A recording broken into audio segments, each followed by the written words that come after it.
எபிரேயர் 13ஆம் அதிகாரம் 9ஆம் வசனம் வாசிங்க. எபிரேயர் 13ஆம் அதிகாரம் 9ஆம் வசனம். பலவிதமான அந்நிய போதனைகளால்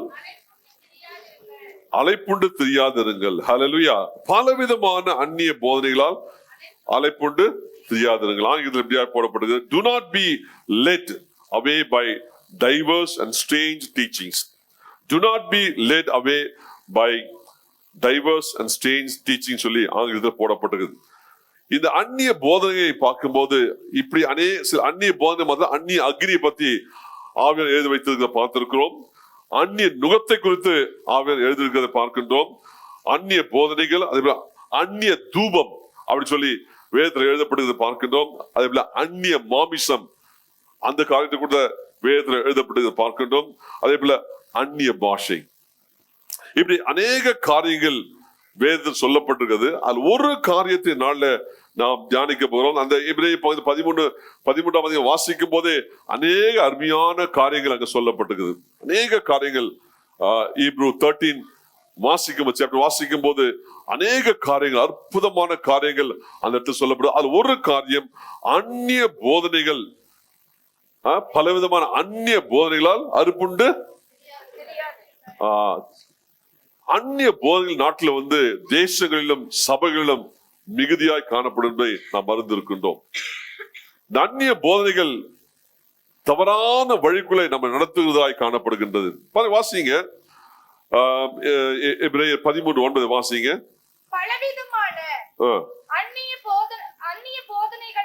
பலவிதமான அந்நிய போதனைகளால் அலைப்புண்டு தெரியாதிருங்கள். 1 2 போஜன பதார்த்தங்களால் அல்ல, கிருபையினாலே இருதயம் சிறப்படுகிறது நல்லது. 4வது போஜன பதார்த்தங்களில் முயற்சி செய்கிறவர்கள் பலனடையவில்லை. இப்படி ஒரு 4 காரியங்கள் அந்த வசனத்துல போடப்படுது. அந்த 4 காரியங்கள்ல ஒரு காரியத்தை நாம் தியானிக்க போறோம். பலவிதமான அந்நிய போதனைகளால் அலைப்புண்டு தெரியாதிருங்கள். Be not carried about with the diverse and strange teaching சொல்லி டாக்டரின் சொல்லி ஆங்கிலத்தில் போடப்பட்டிருக்கு. இன்றைக்கு சபைகளிலும் மற்ற இடங்களிலும் அந்நிய போதனைகள், அந்த அந்நிய போதனைகளால பிசாசு நம்மை வஞ்சிக்கிறவனாய் காணப்படுகின்றான். 1 2 பலரை தள்ளி கீழே தள்ளுகிறான் காணப்படுகின்றான். 3 பலரை அலக்கழிக்கின்றான். 3 காரியங்களை அந்நிய போதை நிமித்தமாய் பிசாசு செய்கிறத பார்க்கின்றோம். 1 அவன் என்ன செய்யறான்?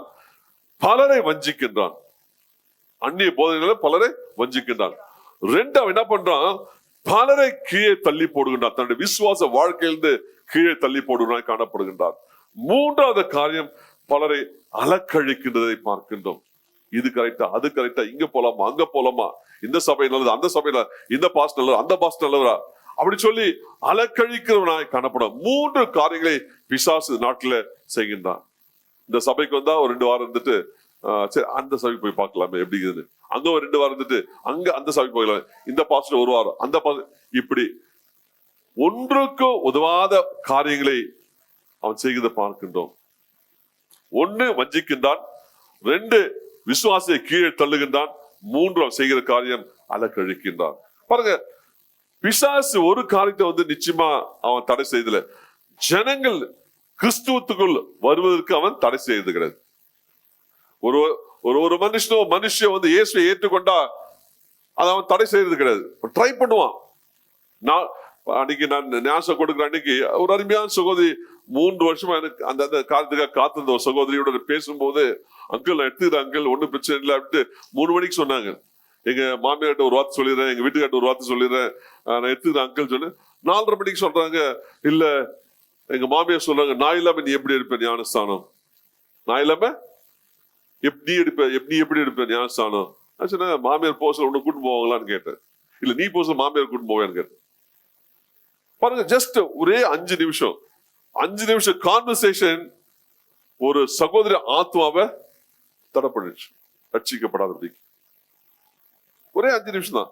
எங்க மாமியார் ஒரு வார்த்தை சொல்றேன் பாஸ்டர் சொன்னாங்க, மாமியார் சொன்னாங்க, நோ நான் எல்லாம் நீ எடுக்கக்கூடாது, முடிஞ்சு போச்சு. ஆச்சுண்ணே, உனக்கு மாமியார் வேணுமா இல்ல ஆண்டவர் வேணுமா? எனக்கு 2 வேணும் பாஸ்டர். நீ நீ நீ நரகத்துக்கு தான் போறது லாக்கி, பரல போது லாக்கே கிடையாது. 2 எஜமானுக்கு ஊழியம் செய்ய முடியுமா? சத்தியமா முடியாது. ஒண்ணுமே பண்ண முடியாது. அது கடைசி வரையில எடுக்காது. ஒரு 5 minutes கான்வர்சேஷன் என்னாச்சு, ஒரு ஆத்மா ரட்சிக்கப்படாதபடிக்கு வழியை பண்ணிடுச்சு. இதுதான் பிசாசு பண்றாரு. அப்போ கொஞ்சம் ஞானமா நம்ம நடந்துக்கணும். அதனாலதான் நம்ம ஞாபகம் சொல்ல ரொம்ப உஷாரா நான் பேசுறது, அப்படியே கொஞ்சம் சேஃபா அவங்களை வச்சுக்கிறது. யார்கிட்ட பேசாதீங்க, ரொம்ப பேசாதீங்க, வீட்டுல ரொம்ப பேசாதீங்க. என் ஒய்ஃபுக்கு சொல்றேன், எங்க மச்சானுக்கு சொல்றேன், எங்க மாமனுக்கு சொல்றேன், என் கூட போதனுக்கு சொல்றேன்னாக்கா அது ஒண்ணுன்னு ஒரு விதமா இருக்கும். ஒன்னொன்னு சொல்ற ஒவ்வொரு அந்த அட்வைஸை கேட்டா கடைசியில அடிச்சுக்கப்பட மாட்டோம். பாருங்க 5 minutes தான். 3 வருஷம் காத்திருந்த அந்த அருமையான சகோதரி 5 minutes கான்வர்சேஷன்ல நாத்து அடிச்சுக்கப்படாம போயிடுச்சு. அப்போ பிசாசு மார்க்கத்துக்குள் வருவதற்கு தடை செய்ய மாட்டான். அவன் தடை செய்த அவன் எப்படி கிரியை செய்யறான்னா, உள்ள உள்ள வந்த பிறகு வித்தியாசமான போதனை மூலமா அவன் ஜனங்களோட கிரியை செய்கிறான். அப்போ உள்ள தடை செஞ்ச ஜனங்களுக்கு தெரிஞ்சிடும் பிசாசு தடுக்கிறான்னு சொல்லிடுவான். இப்போ சப்போஸ் ஒருத்தர் ஆண்டு ஏத்துக்கிறேன், நீ கிறிஸ்துவ மாட்டு போறியா, கிறிஸ்துவ மாறாத, கிறிஸ்துவ மாறாத அப்படின்னு சொன்னாக்கா தெரிஞ்சிடும். ஓ இவன் பிளான் பண்ண நம்மள அந்த அந்த மார்க்கத்துல போக தடை செய்யறாங்க அப்படின்னு சொல்லி தெரிஞ்சிடும். அதெல்லாம் ஒண்ணு நீங்க செஞ்சுக்க. ஆனா எங்க டச் பண்ணுவானாக்கா, போதனை வரும்போது அந்த இடத்துல தவறான போதனைகளை சொல்லி கொடுத்து வழிமாற, வழி தப்பி போக, வஞ்சிக்கப்பட பிசாசு கிரியை செய்வான். அல்லேலூயா. பாருங்க, ஒரு காரியம் செய்கிறான். ஒன்று, துர் உபதேசங்களை அவன் கொண்டு வருகின்றான். என்ன பண்றான்? அவன் மார்க்கத்தில் வருவது கொண்டு செய்ய மாட்டான். அவன் செய்ய ஒரு காரியம், துர் உபதேசங்களை அவன் என்ன பண்றான்? சபைக்குள்ள கொண்டு வருவான். 2, அந்நிய உபதேசங்களை அவன் கொண்டு வருவான். துர் உபதேசங்களையும் அந்நிய உபதேசங்களும் சபைக்குள்ள வரும்போது ஜனங்கள் வஞ்சிக்கப்படுறாங்க. ஜனங்கள் பண்றாங்க, வஞ்சிக்கப்படுறாங்க.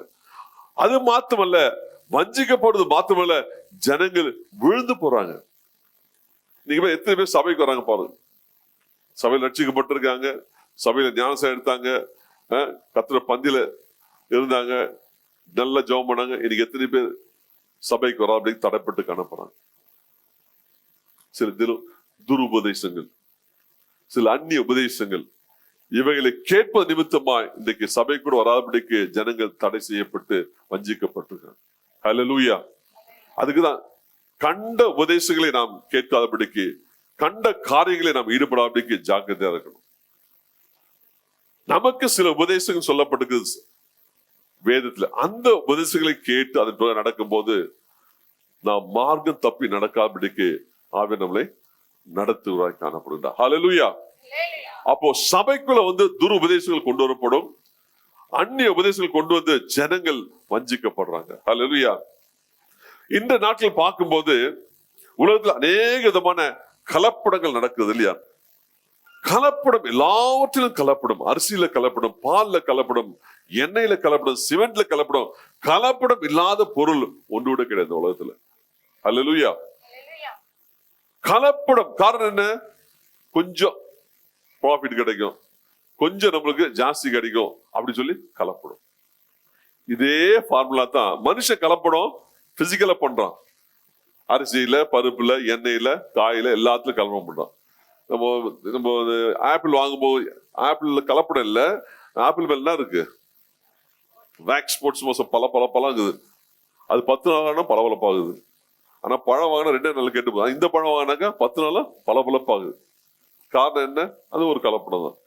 சோ மனுஷன் இப்படி பிசிக்கலா கலப்படம் பண்றான். ஆனா பிசாசு என்ன பண்றான்? பிசாசு என்ன பண்றான்? கலப்படம். அவன் எப்படி கலப்படம் பண்றான்? குழப்பத்தை உண்டாறான் இல்லையா? சத்தியத்துல கலப்படம் பண்றான். என்ன பண்றான்? சத்தியத்துல கலப்படம் செய்யறான். அதான் சத்தியத்தை சத்தியமா போதிக்கிற சபையில நாம் காணப்படும். ஒரு மனுஷன் போதிக்கிறான்னா சத்தியத்தை பிரகாம போதிக்கணும். இன்னைக்கு சபைகள் இந்திய தேசத்தில் இருக்கிற சபைகளும் சரி, உலகமெங்கும் காணப்படும் சபைகளும் சரி, இன்றைக்கு சத்தியத்தை சத்தியமா போதிக்காதனால தான் இன்றைக்கு அநேகர் வழி விலகி போயிட்டாங்க. பாருங்க, கொரோனா பீரியட்ல அநேக சபைகள் இழுத்து மூடப்பட்டது. அநேக விசுவாசிகள் சபையிலிருந்து போயிட்டாங்க. இன்னைக்கு சில சபைகள் காணவே காணல. கேட்டாங்க, யாருமே வரதில்லை பாஸ்டர், இழுத்து மூட்டுறாங்க. காரணம் என்ன? அந்த பேஸ், அந்த பாட்டம், the ஃபவுண்டேஷன் சரியான ஃபவுண்டேஷன் இல்லை, சரியான சத்தியம் இல்லை. சரியான சத்தியம் இல்லாதனால எல்லாம் விழுந்து போயிட்டாங்க. சரியான சத்தியம் போதிக்காதனால ஜனங்கள் வஞ்சிக்கப்பட்டாங்க. சரியான சத்தியம் போதிக்கப்படாதனால விழுந்து போனாங்க. அவ்வளவுதான். சோ சத்தியம் தெளிவாய் போதிக்கப்பட்டால் எந்த உபத்திரம் வந்தாலும் சரி, எந்த பிரச்சனை வந்தாலும் சரி, எந்த பாடுகள் வந்தாலும் சரி, நம்மளால நிலைக்க முடியும். ஹல்லேலூயா. எதில் கட்டப்பட்ட அந்த வீடு நிலைத்திருந்தது. கண்மலை மேல் கட்டப்பட்ட வீடு பெருவெல்ல வந்தது, காற்றடி எல்லாம் வந்தது. ஆனாலும் அது என்ன பண்ணுச்சு? காரணம் என்ன? அவனுடைய பேஸ் எங்க இருக்குது? கண்மலையின் மேல காணப்பட்டது. நம்முடைய பேஸ் எங்க இருக்குது? நம்முடைய ஆவிக்குரிய பேஸ் எங்க இருக்குது? It's very important. நம்முடைய ஆவிக்குரிய அந்த அந்த அந்த அடிப்படை அல்லது அந்த அந்த ஃபவுண்டேஷன் அல்லது அந்த கட்டுமானம் எங்க இருக்குது அதை பார்க்கணும். அது ஸ்ட்ராங்கா இருந்தாக்கா குடும்பத்துல பிரச்சனை வரும்போது நம்மளால எழுதி நிற்க முடியும். கணவன் மனைவிக்குள்ள பிரச்சனை அப்படின்னாக்கா அது சரி செய்ய முடியும். பிள்ளைக்குள்ள பிரச்சனை அப்படின்னாக்கா அது சரி செய்ய முடியும். சத்ரு என்னதான் போராட்டம் கொண்டு வந்தாலும், என்னதான் பிரச்சனை கொண்டு வந்தாலும் நம்மால அது சரி செய்ய முடியும். காரணம் என்ன? நம்முடைய அந்த அந்த ஆவிக்குரிய ஃபவுண்டேஷன் ஸ்ட்ராங்கா இருக்கிறதுனால நம்ம விழுந்து போக மாட்டோம். ஹல்லேலூயா. என்னதான் சத்ரு துருபதேசங்களை கொண்டு வந்தாலும், என்னதான் சத்ரு அந்நிய உபதேசங்களை கொண்டு வந்தாலும், ஒரு காலம் நம்முடைய ஆவிக்கிற வாழ்க்கை என்ன பண்ண முடியாது? அசைக்க முடியாது. ஹல்லேலூயா. கையில வித்து கர்த்தர் நாமத்தை மகிமைப்படுத்து. ஹல்லேலூயா. அப்போ ஒரு கலப்படம் பிசாசு சத்தியத்தில் செய்யறானா அதை அறிந்து கொள்வது அந்த அந்த ஞானம் நமக்கு காணப்படும். ஒன்று போதிக்கப்படுது அப்படின்னாக்கா, ஒன்று உபதேசப்படுகிறது அப்படின்னாக்கா, அந்த சத்தியத்துல கலப்படம் இல்லை என்பதை எப்படி நம்ம தெரிஞ்சுக்க முடியும்? அதுக்கான ஞானத்தை ஆண்டு நமக்கு கொடுக்கணும். ஹல்லேலூயா. ஒரு துருபதேசம் சொல்லப்படுகிறது அப்படின்னாக்கா, ஒரு அந்நிய உபதேசம் சொல்லப்படுது, அந்த அந்நிய உபதேசத்தையும் துருபதேசம் வித்தியாசப்படுத்தி பார்க்கிற அந்த ஞானம் நமக்கு வேண்டும். ஹல்லேலூயா. அதுக்கு நம்ம ஜெபிக்கணும். அதுக்கு சத்தியத்தை வாசிக்கணும், வேதத்தை வாசிக்கணும், வேதத்தை மீண்டும் மீண்டும் மீண்டும் வாசிக்கணும். நான் பசங்க வேற வேலையே இல்லையா? வேதம் தான் வாசிக்கணுமா? ஆமா, நல்லா வாசிங்க. ஆண்டு நிச்சயமா ஒரு வித்தியாசத்தை காட்டுவார்.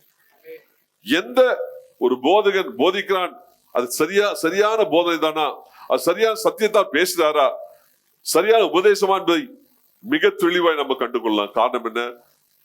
சத்தியத்தை சத்தியம் உங்களை விடுதலாக்கும். சத்தியத்தை நாம் அறிந்து நிமித்தமாய் ஒருவரும் நம்மளை ஏமாற்ற முடியாது. ஹல்லேலூயா. சத்தியத்தை நன்றாய் அறிந்து கொள்ள வேண்டும். அப்போ சத்தியத்தை அறியல அப்படின்னாக்கா நாமும் வஞ்சிக்கப்படும். நல்ல ஒரு ஆவிக்கு சபையில் தான் இருக்கிறோம், நல்ல ஆவிக்கு வாழ்க்கையில வளர்ந்து இருக்கிறோம். ஆனா சத்தியத்தை நாம் அறியவில்லை அப்படின்னாக்கா நாமும் கூட வஞ்சிக்கிற லிஸ்ட்ல போயிடும். அப்போ ஒரு 4 காரியங்களை சொல்ற பாருங்க. ரட்சிப்பு சம்பந்தமான உபதேசங்களில் கலப்படும். ரட்சிப்பு சம்பந்தமான உபதேசங்களில் கலப்படும். ரட்சிப்புல போய் என்ன கலப்படும்? அதான் ரட்சிக்கப்பட்டிருக்கான மனுஷன், அதெல்லாம் ஆண்டவர் விரும்புறாரு. ஒரு ஆத்மா ரட்சிப்பது எவ்வளவு இப்பதானே சொன்னீங்க நீங்க, இந்த சிஸ்டர் ரட்சிக்கப்படாம போயிட்டாங்க, அதுல போய் கள்ள உபதேசம் பாருங்க. ரொம்ப அழகா சிலர் சொல்லுவாங்க, நீங்க கேட்டிருப்பீங்க, ஒருவர் ரட்சிக்கப்பட்டால் அது நித்திய ரட்சிப்பு என்று பேசுகிறார்கள். நீ ஒருவர் ரட்சிக்கப்பட்டா அது என்னது? நித்திய ரட்சிப்பு. பாருங்க, இது பேசிக் கான்செப்ட். வேதாந்த சொல்லப்பட்ட பேசிக் காரியங்கள், அடிப்படையான காரியங்கள். அடிப்படையான காரியங்களை ஃப்ரண்ட்ல சர்ச்சில் சொல்றது இல்ல. அதனால அவங்களுக்கு அந்த அடிப்படை தெரியல. அவங்களுக்கு ஏதாவது சொன்னா வித்தியாசமா பாக்குறாங்க நம்மள. இவனை பைத்தியக்காரனா, மென்டல் ஆயிட்டானா, ஒரு மாதிரியா பேசலாம். ஏன்னா சத்தியம் பேசணும், சத்தியம் பேசினால அவங்களுக்கு ஒரு மாதிரி இருக்கு. அப்போ ஒரு தடவை ரட்சிக்கப்பட்டால் அது நித்திய ரட்சிப்பு என்று என்ன பண்ணாங்க? பேசுறாங்க. அது சரியாது? சொல்லுங்க, தப்பா? சரியாது? சரியா தப்பா? சொன்னாங்க சரியில்லை. ஏன்? ஏன் சரியில்லை? உங்களுக்கு எந்த அளவுக்கு சத்தியம் தெரிஞ்சுக்கலாம். இப்போ நான் கால் விட்டு பாத்துக்கிறேன். இப்ப கால் விட்டு பாத்து எவ்வளவு தூரம் ஆழமாக இருக்கீங்கன்னு சொல்லி. ஒரு தடவை ரட்சிக்கப்பட்டா அது நித்திய ரட்சிப்புன்னு சொல்லி அநேகர் பேசுறாங்க. Is it correct? நோ அப்படின்னாக்க வாட் இஸ் ஆன்சர்? ஒரு சிலர் சொல்றாங்க, ரட்சிக்கப்பட்ட பிறகு என்ன பாவனை செய்யலாமா? ரட்சிக்கப்பட்ட பிறகு என்ன பாவனை செய்யலாமா? செய்தாலும் பரவாயில்லையா? காரணம் என்ன? கர்த்தர் நம்மை தண்டிக்க மாட்டான்னு சொல்றாங்க. கர்த்தர் நம்மை, அதாவது ஒரு தடவை ரட்சிக்கப்பட்டா அது நித்திய ரட்சிப்பு சொல்றாங்க. ரெண்டாவது, ரட்சிக்கப்பட்டவருக்கு என்ன பாவனை நீ செய்யலாம்? எந்த பாவனை செய்யலாம்? செய்றீங்களா? செய்றீங்களா? எந்த பாவம் செஞ்சாலும் தேவன் நம்மை தண்டிக்க மாட்டார். ஆனா வேதம் சொல்றது பாருங்க, பாவிகள் மரித்தால் எங்க போவாங்க? பாதாளம். பாவிகள் மரித்தால் எங்க போவாங்க? பாதாளம் போறது என்று வேதம் சொல்றது. ரட்சிக்கப்பட்ட, இது நல்லா நோட் பண்ணீங்க, இதெல்லாம் சபையில சொல்றதே கிடையாது. இதெல்லாம் அப்படி ஸ்கிரீன் போட்டு மூடிடுவாங்க. நான் என்னுடைய சபைக்கு சொல்றேன், கொஞ்சம் கசப்பா தான் இருக்கும், சுகர் கோட்டட் இல்ல, கசப்பா அப்படியே கொடுக்குறேன், சாப்பிடுங்க. பட் தெரிஞ்சுக்கணும், பாருங்க, பாவிகள் மரித்து எங்க போவாங்க? பாதாளத்துக்கு போவாங்க. ரட்சிக்கப்பட்ட பின்பு ஒருவன் பாவம் செய்து பின் மாற்றத்துக்குள் சென்றால் அவன் எங்க போவான்?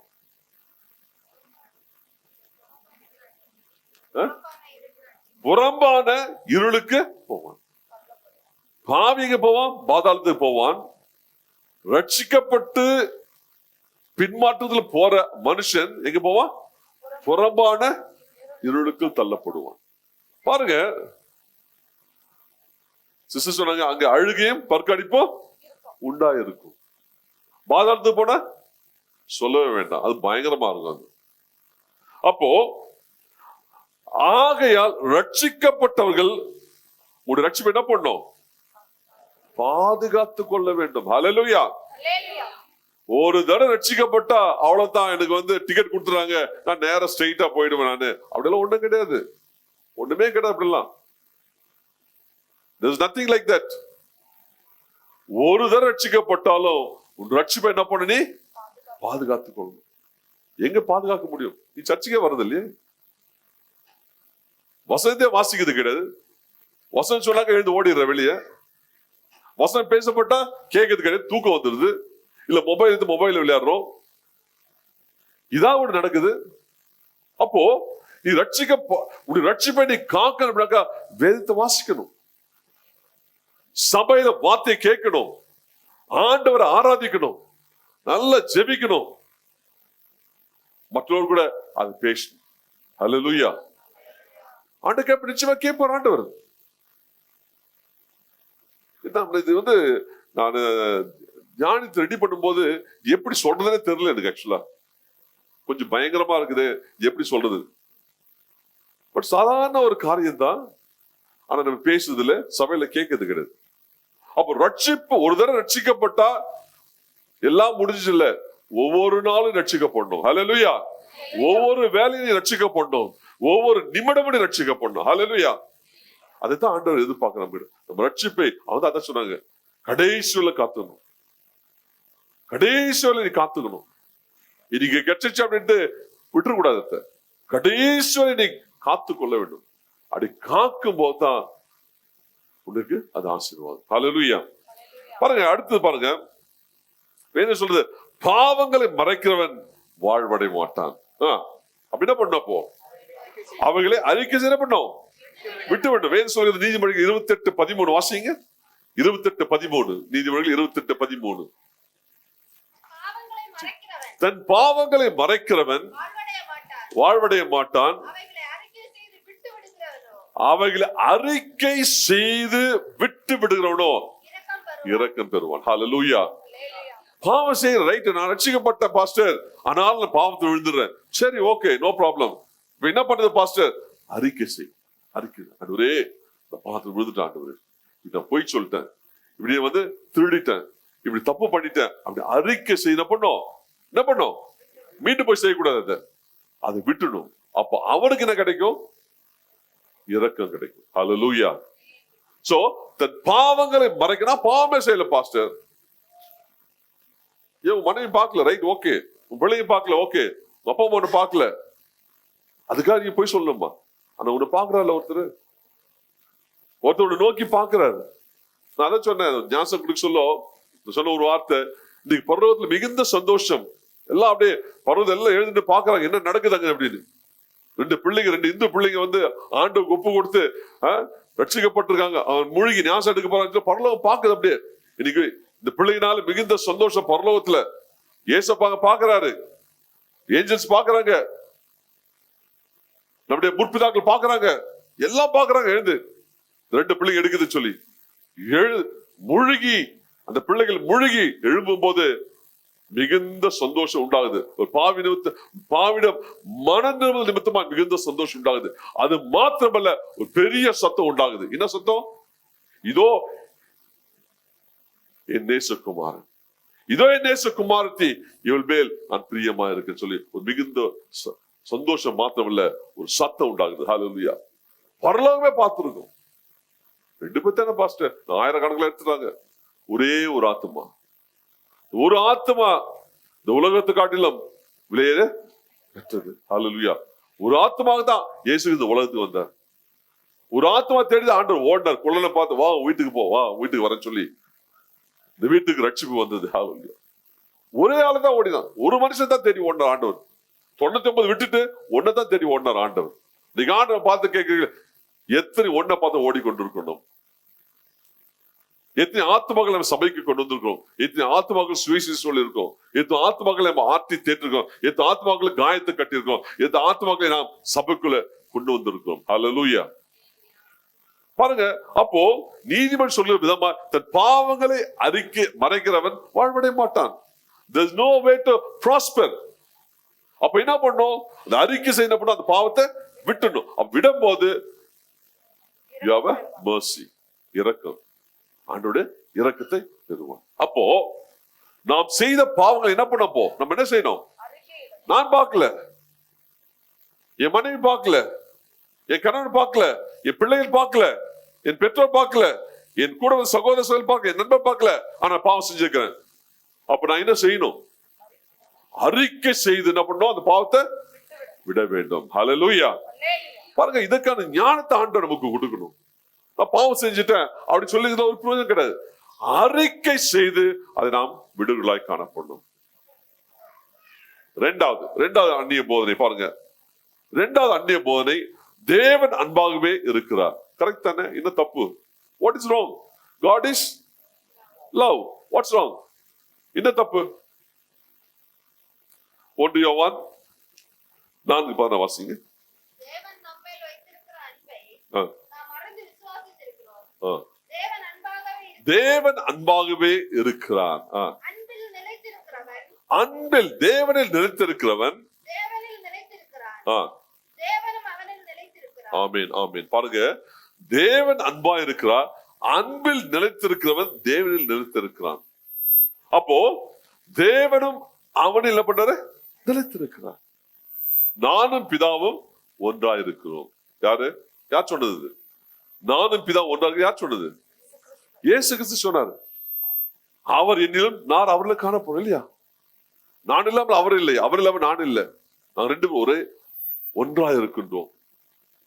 பாருங்க, தேவன் அன்பாகவே இருக்கிறார். கரெக்ட் ஸ்டேட்மெண்ட், தப்பு ஒண்ணு இல்லை. ஆனா பாருங்க, அவர் அன்புள்ள தேவன்.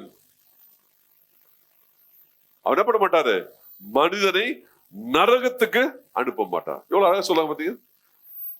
ஸ்டேட்மெண்ட் கரெக்ட், அது சத்தியம். எது சத்தியம்?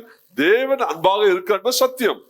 ஆனா அடுத்தது வருது பாரு, தேவன் அன்பாகவே இருக்கிறார், அவர் மனுஷன் என்ன பண்ண மாட்டாரு? நரகத்துக்கு அனுப்ப மாட்டார். இது எப்படி ரொம்ப அழகா கேட்கறதுக்கு.